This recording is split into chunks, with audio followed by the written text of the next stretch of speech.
काँग्रेस उमेदवार प्रणिती शिंदेंच्या वाहनावर हल्ला झाल्याची माहिती मिळतेय। भाजपनं हा हल्ला केल्याचा आरोप प्रणिती शिंदे यांनी केलेला आहे। सोलापूरच्या सरकोली गावात हा प्रकार घडलेला आहे। मराठा आंदोलनाच्या आडून हा हल्ला करण्यात आल्याचा आरोप प्रणिती शिंदेंनी केलाय।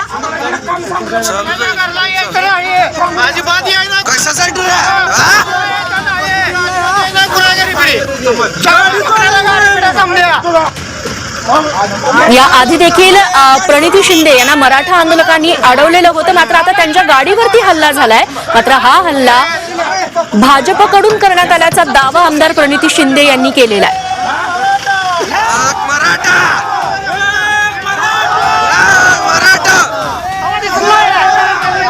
भाजपची लोक आंदोलकाचं नाव पुढे घेऊन येत आहेत आणि त्यांनी आता माझ्या गाडीवर आणि माझ्यावर हल्ला करण्याचा प्रयत्न केला। ते बीजेपीचेच होते आणि त्यांनी माझ्या गाडीला तोडण्याचा फोडण्याचा प्रयत्न केला। मी संयमाने गाडीत बसली, मी काही बोलली नाही, माझी काच वर होती, त्यांना मी ते करू दिलं। मग ते लिमिटच्या बाहेर गेलं आणि मग मी उतरली आणि त्यांना ओरडली आणि सांगितलं माझ्या गाडीला हात नका लावू।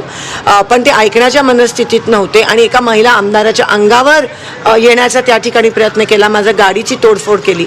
ते आंदोलक नव्हते, पण आंदोलनाचं नाव पुढे घेऊन भाजपची लोक असं करतात, ह्याचा आपण निषेध करूया।